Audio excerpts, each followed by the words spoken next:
Hello, everyone, and welcome to The Movie House. Today we're going to talk to you about a movie from 1967 called To Sir with Love, starring Sidney Poitier. What'd you think? I liked it. What we heard the song. We were watching Ally McBeal, and they have a great soundtrack. And one of the songs they were playing one day, I recognized it. Was like, oh, that's To Sir with Love. And I'd seen like the end of it years and years ago, and Wally hadn't seen it. So I was like, let's check it out. It's supposed to be a really, really good movie. So we did, and I liked it. I don't know if it's something I'd watch over and over again, but I thought it was really good. It was a interesting story.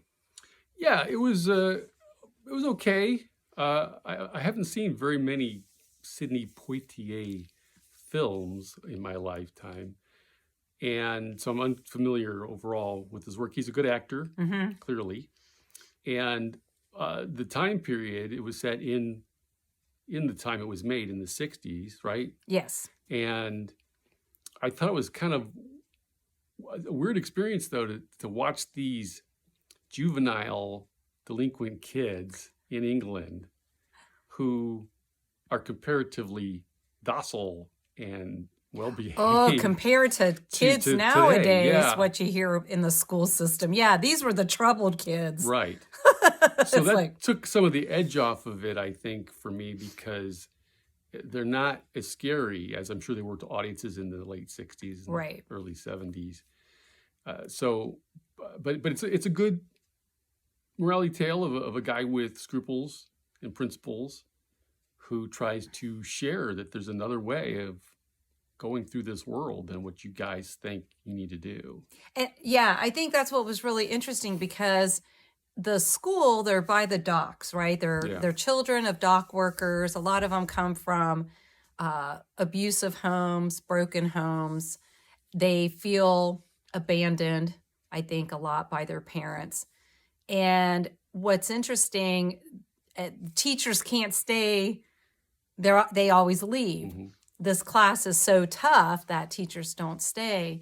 And spoiler alert, the reason Sidney Poitier wins and succeeds is because he realizes these are not children. These are young adults. They're going to graduate in the spring and be out on their own in the world. So he starts treating them like adults. They're not even doing the curriculum anymore. Right. His goal now is to teach them in the next 6 months, 8 months, how to act like young men and young women instead of juvenile delinquents. Right. So it's really, really fascinating. And of course, over the course of the movie, they all become those young men and young women that he wants them to be. Right. Yeah, he starts out by calling them Miss Johnson or Miss Smith, and I think he calls the guys just by their last name. Mm-hmm. Taylor, Jones, Schuler, whatever, Jones. And instead of more diminutive language towards them, it makes a difference in their attitude, which again is kind of an interesting and I think very truthful aspect of human interaction. Mm-hmm. That when you project respect through your language to someone else, then that helps you get respect back. Yes. And it was interesting too, some of the, not language, but he called the girls, "You look like sluts." Yeah. He's like, several times. He's like, "You're dressing like sluts. Yeah. Your hair, your makeup, that's what you look like. You look like a streetwalker. No man is going to respect you. Look at you. You don't respect yourself."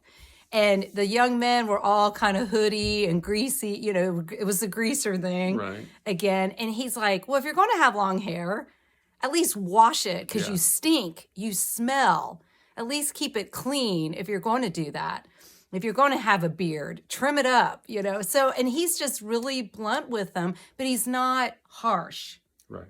He's like, if you want to look like he goes, that's what you look like. That's why people treat you the way you do.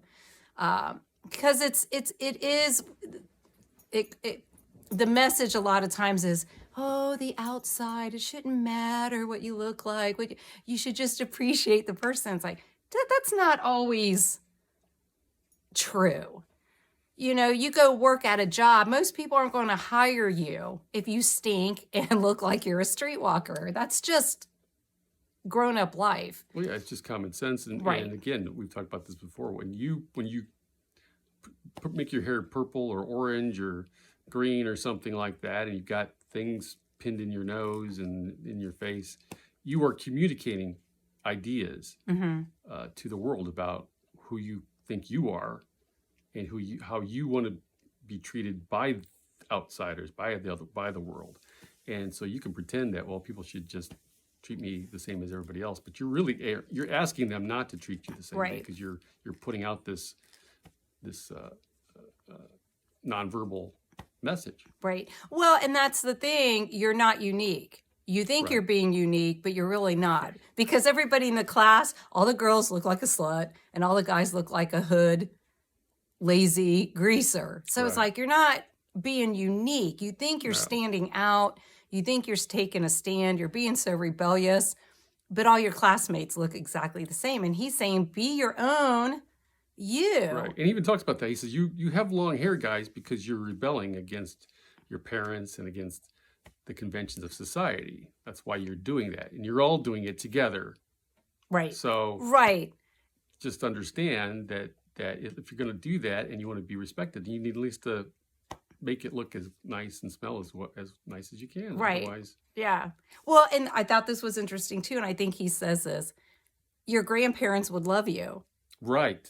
Because every other generation, exactly, we're always trying to rebel exactly where we came out of. And he's like, it just keeps repeating itself. That's right. The flappers of the 20s, these kids' grandparents, were doing the same stuff, just in a different way. Right, That's exactly right. It's really interesting. So I like it. I mean, it's a good, like you said, a slice of history and just this one man's compassion. He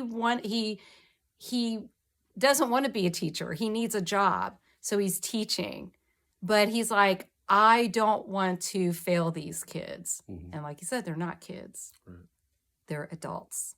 So it's good. I think it's an interesting movie. Yeah, it was okay. Like I said, it's not going to change anybody's world. Well, it might. If you haven't seen it, check it out. It's an interesting kind of sort of time capsule, too. Oh, and I thought this was great. I'm a huge, huge fan of Keeping Up Appearances. And Patricia Routledge, who is the star of Keeping Up Appearances, who plays Hyacinth Bouquet, she's a fellow teacher. And I didn't even recognize her because she's so young and thin. And Wally did. He's like, isn't that the lady from Keeping Up Appearances? And I'm like, I don't think so. And I had to look it up, and it was her. Yeah. So that was cool, too. Okay. And Lulu's in it. So if you don't know Lulu, who Lulu is, check out the movie, and it'll come back. Okay. All right. Well, that's it for us. Thanks for joining us. We'll see you next time.